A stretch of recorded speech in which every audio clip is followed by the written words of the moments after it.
Hello, YouTube and the YouTube pipe smoking community. That is y'all. Man, has it turned off cold here. It's according to my thermometer in the Jeep here, it's 35. The weather guys on the radio saying it was 27 this morning.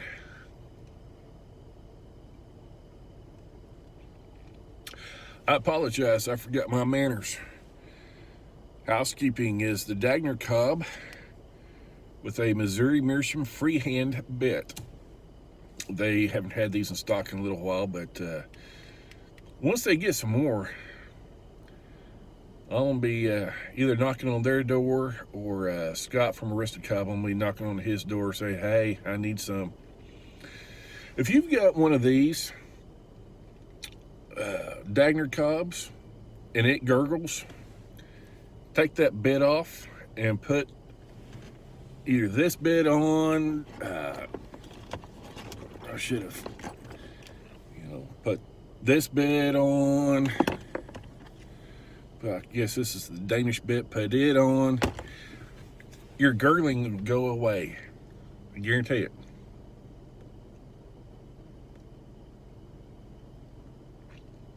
When I first got this pipe, I hated it.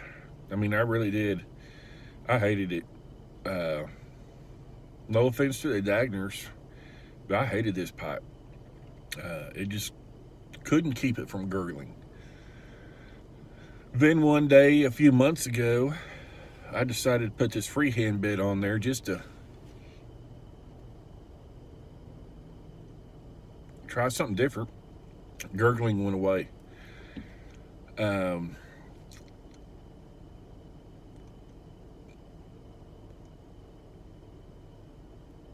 Then once that happened, I'll put this into the rotation of pipes I just can't put down.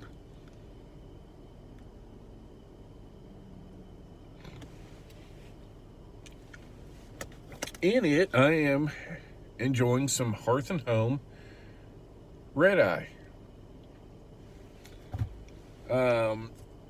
I started looking at YouTube last night through our community.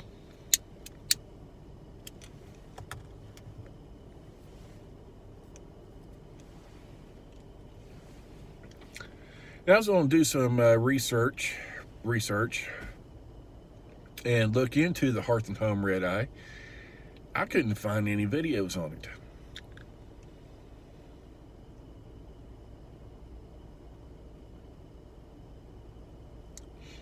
It's a really good tobacco, really good blend. I got this here about a month or so ago. Pipes and Cigars was running a special on the Circle tobacco. You got a can of this, a can of Dobby's 4 square circles, a can of, I believe it's Davidoff circles. I haven't opened that can yet. Then a can of Escudo.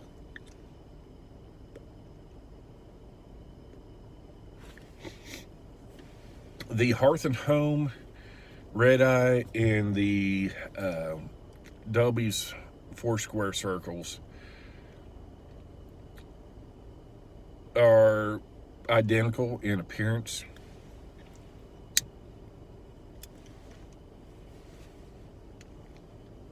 In fact, if you put those in comparison with Peter Stockaby's Bullseye Flake, they could be triplets. I mean, identical triplets, in my opinion. All three of them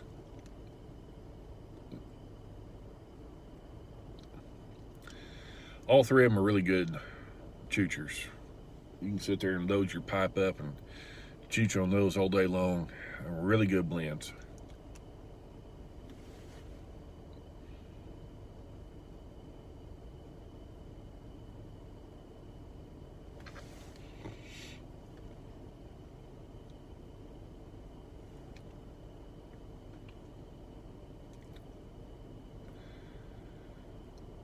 Not much else here to tell except for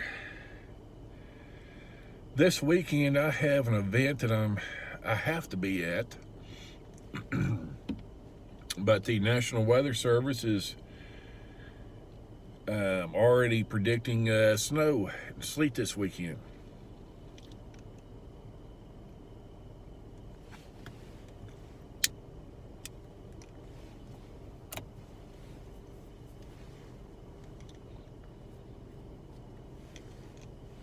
Ought to be fun.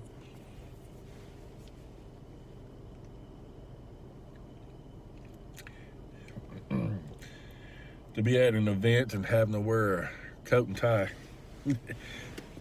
when it's snowing and sleeting.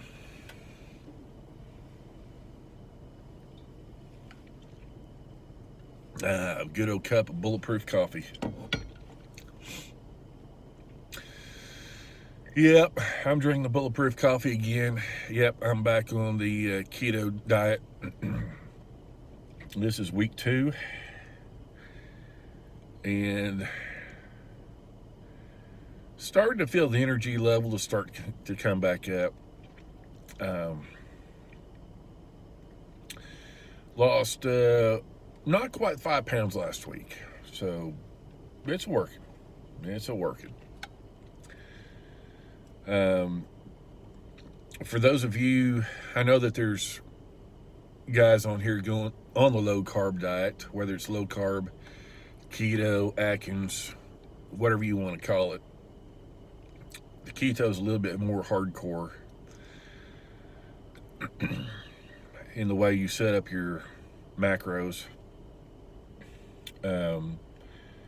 But once you go low carb, you get that low carb, what's referred to as a low carb flu.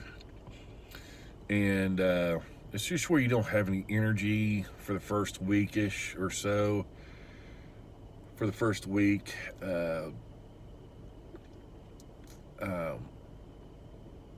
your muscles ache, and your body is trying to transition out of taking or using your carbohydrates that you eat for fuel and storing that to starting to use the fuel that's already stored up and starting to burn fat.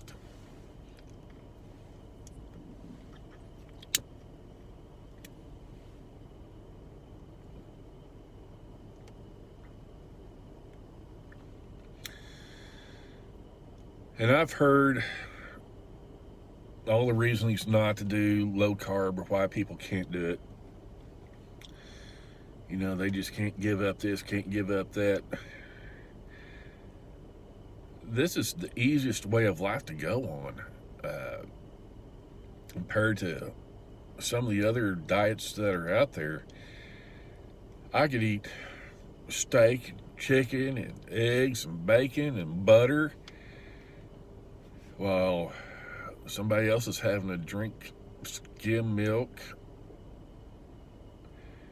4 ounces of, 4 ounces of meat a day, but they could eat all the starchy sugar stuff that they wanted.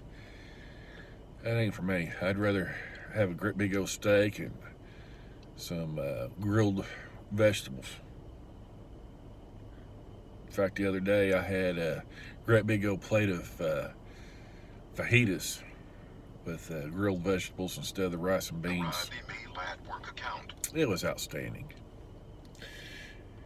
I could get used to this, and I will be used to it again.